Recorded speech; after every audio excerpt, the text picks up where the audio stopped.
El hombre no viene al mundo ya siendo inteligente. Se pone así, escuchando a la gente, viendo sus hechos, trabajar con sudor en la frente. Poco a poco empieza a diferenciar lo bueno de lo malo, y si su destino es pasar por mucho, pues sabrá mucho. Una persona racional está interesada en hechos dignos y serios.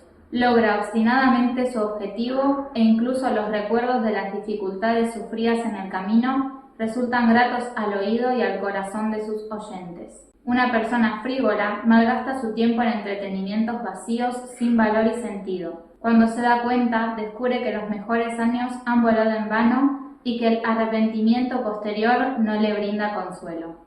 Uno nace llorando y muere enfadado, sin saber dónde está la felicidad. La gente destruye su vida cazando moscas.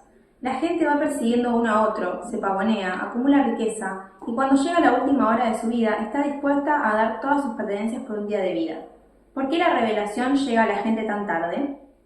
Ríete con entusiasmo, regocijándote sinceramente cuando veas a una persona que haya alcanzado el bienestar, haya realizado buenas obras dignas de imitación.